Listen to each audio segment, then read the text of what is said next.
இன்றைக்கு ரட்சிப்பில் இருக்கிற ஆசீர்வாதங்களை பார்க்க ஆரம்பிப்போம். ரட்சிப்பின் மூலமாய் நமக்கு கிடைக்கிற ஆசீர்வாதங்கள். ரட்சிப்பின் மூலமாய் நமக்கு கிடைக்கிற முதல் ஆசீர்வாதம் பாவ மன்னிப்பு. பாவ மன்னிப்பு. நீங்க விசுவாசியா இருந்தீங்கன்னா நீங்க மன்னிப்பை பெற்றதே உங்க பெரிய சாதனைன்னு சொல்லலாம். நீங்க ஒன்றும் சாதிக்கல, ஆனா தேவன் சாதித்தார். உங்களுக்கு அந்த மன்னிப்பை ஃப்ரீயா கொடுத்துட்டார். அதுவே ஒரு பெரிய விஷயம். அந்த மன்னிப்பை உங்களுடைய நித்தியத்தை பத்திரப்படுத்திருச்சு. அந்த மன்னிப்பை உங்களை ஒரு வினர் ஆக்கிடுச்சு. நீங்க அந்த மன்னிப்பை பெற்றீங்கனாலே சொல்றேன், நீங்க ஒரு சாதாரண விசுவாசியா இருந்தீங்கன்னா நீங்க ஏற்கனவே ஜெயிச்சிட்டீங்க. நித்தியமா ஜெயிச்சிட்டீங்க. இவ்வளவு பெரிய விஷயம் வெறும் சாதாரண ஒரு பாவ மன்னிப்பு.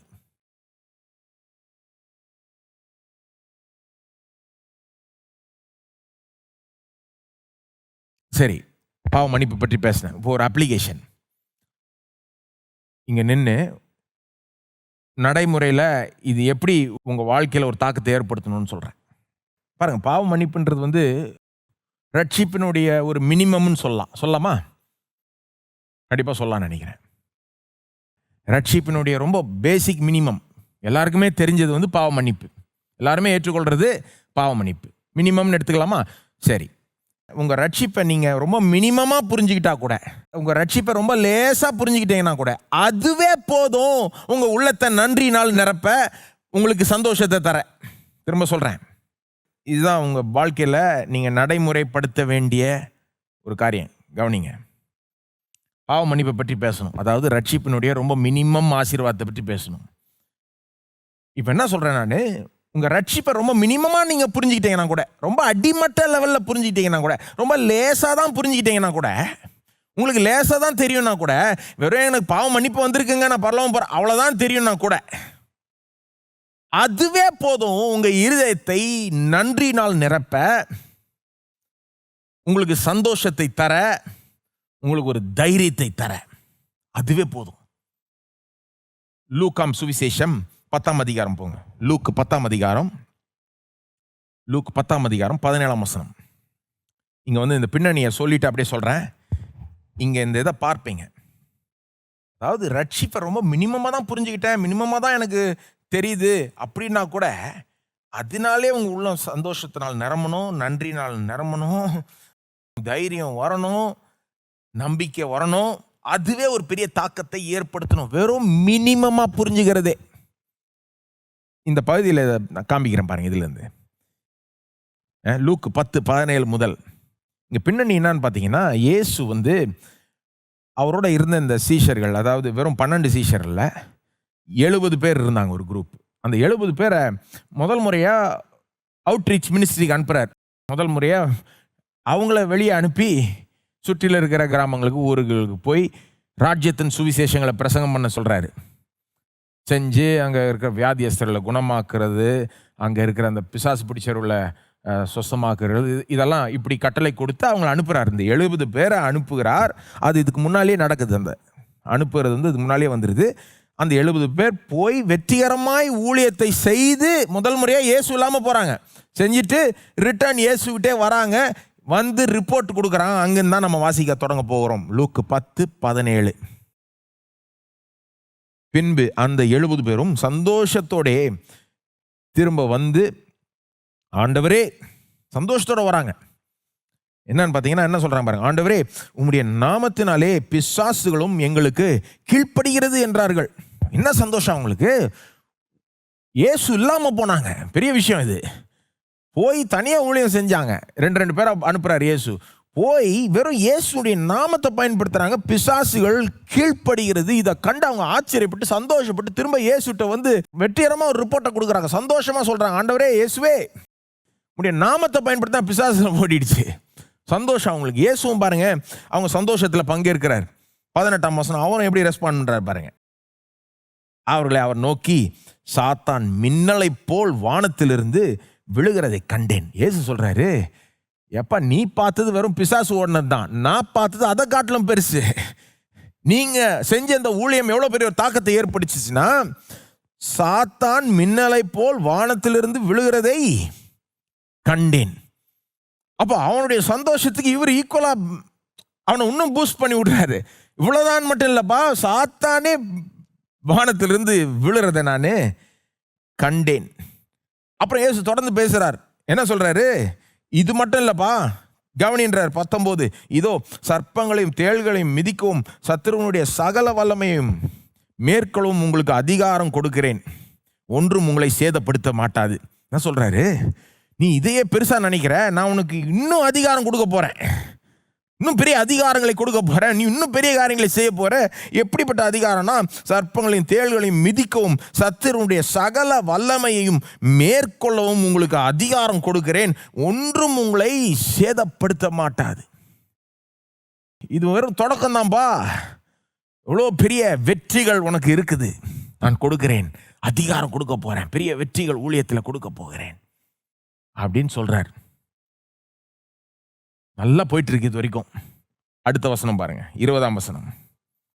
ஆகிலும், ஆகிலும், ஆகிலும் முக்கியமான, அந்த மாதிரி வார்த்தை முக்கியமான வார்த்தை.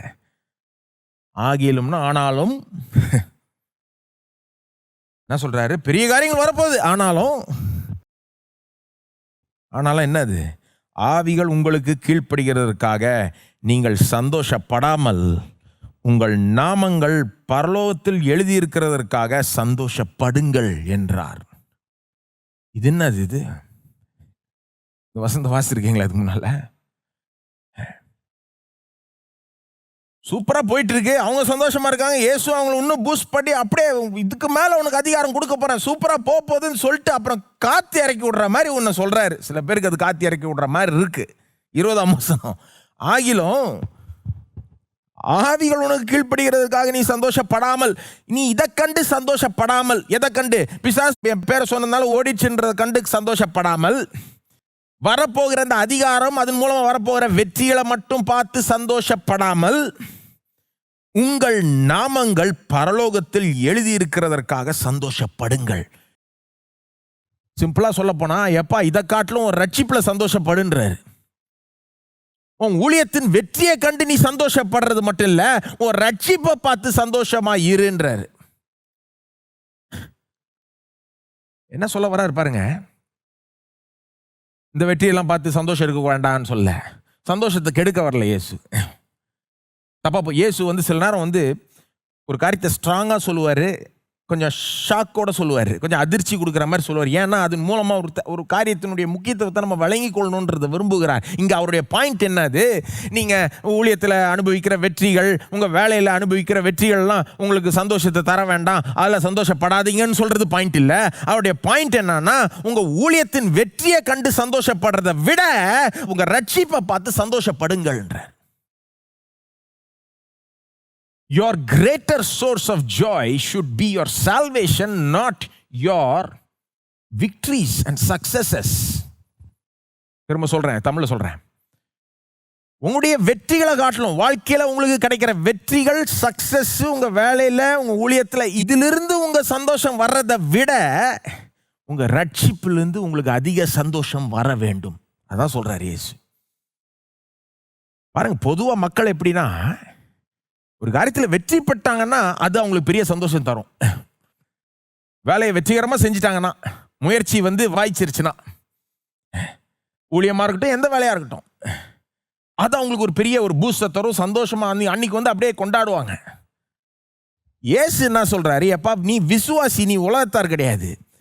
விசுவாசி எப்படின்னா, அவனுக்கு எல்லாம் நல்லா போகும்போது மட்டும் கொண்டாடுறது இல்லாம, அவனுக்கு வேலையில் வெற்றி வரும்போது மட்டும் கொண்டாட்டம் இல்லை, அவனுடைய வேலையின் வெற்றி, ஊழியத்தின் வெற்றியிலிருந்து வருகிற கொண்டாட்டத்தை விட, சந்தோஷத்தை விட, அவனுக்கு ரட்சிப்பிலிருந்து ஒரு மேலான ஒரு சந்தோஷமும் கொண்டாட்டமும் இருக்கிறது. ஏன் இயேசு இப்படி சொல்றாரு? சந்தோஷத்தை கெடுக்க பார்க்குறாரா? கிடையாதுங்க. சந்தோஷத்தை நிலை நிறுத்த விரும்புகிறார். அவருக்கு தெரியும், வெறும் வேலையில் வெற்றி வந்தாதான் சந்தோஷம்னா எப்பவுமே சந்தோஷமா இருக்க முடியாது. ஏன்னா எல்லா நாளும் ஒரே மாதிரி இருக்காது, எல்லா சீசனும் ஒரே மாதிரி இருக்காது. சில நாள் வெற்றிகள் ரொம்ப நல்லா சூப்பராக ஓடிட்டு இருக்கும், சில நாள் கொஞ்சம் சவால் நிறைந்த நாளாக இருக்கும். எல்லா நாளும் ஒரே மாதிரி இருக்காது, எல்லா சீசனும் ஒரே மாதிரி இருக்காது, எல்லாமே பர்ஃபெக்டாக இருக்காது. பர்ஃபெக்டான உலகத்தில் நாம இல்லை, நாமும் பர்ஃபெக்டாக இல்லை. அப்போ எப்படி எல்லாம் பர்ஃபெக்டாக இருக்கும்? வெற்றி பர்ஃபெக்டாக இருக்குமா? இப்படிப்பட்ட உலகத்தில் வாழ்றதுனால, நாம பர்ஃபெக்டா இல்லாததுனால, நாம சந்தோஷத்தை இழந்துருவோமோன்றதற்காகவே இயேசு நம்மை ஊக்குவிக்கிறார். என்ன சொல்றாரு? எப்பா, வெறும் வெற்றிட்டு இருந்து சந்தோஷம் வந்தா அப்போ நீ சில நாள் சந்தோஷமா இருப்ப, சில நாள் அப்படியே டவுன் ஆயிடுவ. கிடையாது. உன் சந்தோஷத்தினுடைய மிகப்பெரிய ஆதாரமா எது இருக்கணும்? வெற்றி கிடையாது, உன் சக்சஸ் கிடையாது, உன் சூழ்நிலை கிடையாது, உன்னுடைய ரட்சிப்பு. அதை எப்படி சொல்றாரு? ரட்சிப்பு எப்படி சொல்றாரு? உங்கள் நாமங்கள் பரலோகத்தில் எழுதி இருக்கிறதற்காக சந்தோஷப்படுங்கள். ஒன்றும் இல்லைப்பா, உன் பேர் அங்கே ஜீவ புஸ்தகத்தில் எழுதியிருந்தாலே கொண்டாடு, சந்தோஷப்படுன்றார். அதுவே உனக்கு பெரிய சந்தோஷத்தை தரணும். அதுவே உனக்கு இந்த காட்டிலும் பெரிய ஒரு சந்தோஷத்தை எப்படி இருக்கு பாருங்க. இயேசுனுடைய கண்ணோட்டமே வேற மாதிரி இருக்கு. இயேசு என்ன விரும்புகிறார்? ஒருபோதும் நம்முடைய சந்தோஷத்தை இழந்துடவே கூடாது. உலகத்தார் மாதிரி சூழ்நிலை நல்லா இருக்கும்போது, வெற்றிகள் ரொம்ப அதிகமாக இருக்கும்போது அப்போ மட்டும் சந்தோஷம் பெருசாக இருக்கக்கூடாது. எப்போவுமே பெருசாக இருக்கணும். எப்படி இருக்குங்க? உங்கள் ரட்சிப்பை நீங்கள் மேன்மையாக எண்ணீங்கன்னா பெருசாக இருக்குங்க. இங்கே பாருங்க, இங்கே ஏன் நான் இந்த அப்ளிகேஷன் பாயிண்ட் இங்கேயே கொண்டு வரேன்னு சொல்கிறேன். ஃபர்ஸ்ட் பாயிண்ட், பாவம் மன்னிப்பு ரொம்ப பேசிக். இங்கேயே ஏன் கொண்டு, இதை வச்சுக்கிட்டே என்ன சொல்கிறேன் நான்? இந்த ஒரு காரியமே போதும். ரட்சிப்பினுடைய மினிமம் தெரிஞ்சாலே போதும். நன்றினால் நிரம்ப வேண்டும், சந்தோஷத்தை அனுபவிக்க வேண்டும். ஏன் இதை சொல்கிறேன்?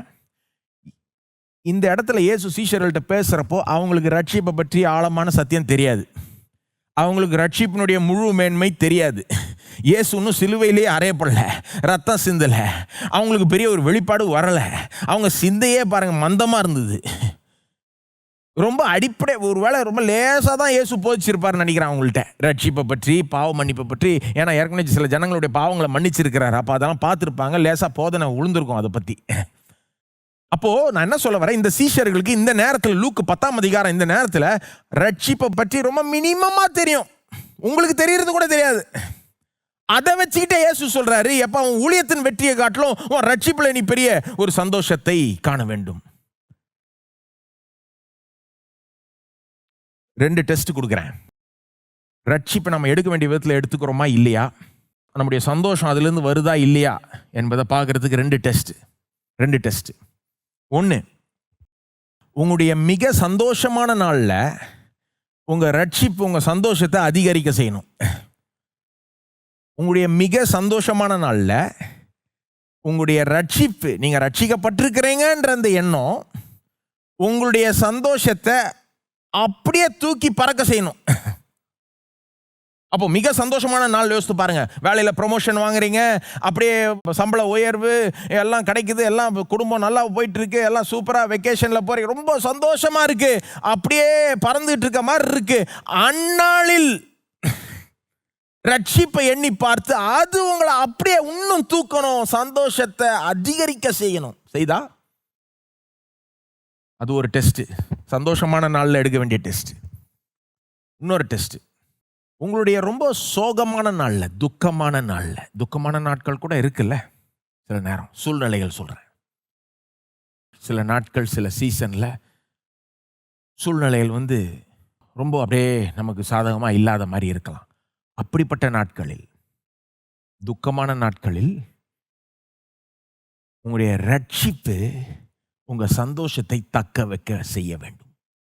உங்கள் ரட்சிப்பினால கொஞ்சமாவது சந்தோஷம் உங்களுக்கு இருக்கணும். துக்கத்திலேயே மூழ்கிடக்கூடாது. அல்லது இப்படி சொல்றேன், துக்கமான நாள்ல, வருந்துகிற நாள்ல நீங்க ரட்சிக்கப்பட்டிருக்கிறீங்கன்றது உங்களுக்கு ஒரு நம்பிக்கையை கொடுக்கணும். உங்களை தொடர்ந்து முன்னேற செய்ய வைக்கணும். நம்பிக்கை இழந்துராதபடிக்கு, சோர்வடையாதபடிக்கு உங்களை தக்க வைக்கணும், உங்களை காத்துக்கொள்ளணும். உங்க ரட்சிப்பு அதை பற்றி நீங்க யோசிக்கும் போது அதை உங்களை செய்யணும். பாருங்க, நாம் விசுவாசிகள்ங்க, நாம உலகத்தார் இல்லை. நாம ஒரு நாளும் எல்லா நம்பிக்கையும் இழந்துட்டோங்க, எல்லாம் போயிடுச்சுங்க, இந்த மாதிரி பேச்சு வரவும் கூடாது, இந்த மாதிரி எண்ணத்துக்கு இடம் கொடுக்கவும் கூடாது.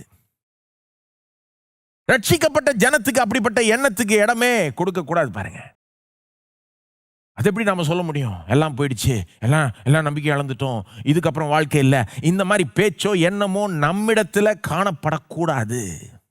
ஏன்னா நாம ரட்சிக்கப்பட்ட ஜனம். வெறும் இந்த பாவம் மன்னிப்பு இருந்தாலே நித்தியமாய் ஜெயித்துட்ட ஜனம். அது எப்படி சொல்ல முடியும் எல்லாம் போயிடுச்சு? அது எப்படி சொல்ல முடியும் நம்பிக்கை இழந்துட்டோம்? அது எப்படி சொல்ல முடியும் வாழ முடியாது? எப்பேற்பட்ட சூழ்நிலையா இருந்தாலும் உங்களுக்கு நம்பிக்கை உண்டு, உங்களுக்கு ஒரு எதிர்காலம் உண்டு. நித்தியமாய் நீங்க ஜெயிச்சிட்டீங்க. நீங்க விசுவாசியா இருந்தா, நீங்க பாவ மன்னிப்பை பெற்றீங்கன்னா, நீங்க ரட்சிப்பை பெற்றுக்கொண்டீங்கன்னா. அப்போ மிக சந்தோஷமான நாள்ல எப்படி இருக்கீங்க, மிக துக்கமான நாள்ல எப்படி இருக்கீங்கன்றது டெஸ்ட். ரட்சிப்பு எடுத்துக்க வேண்டிய விதத்தில் எடுத்துக்கிட்டீங்களா?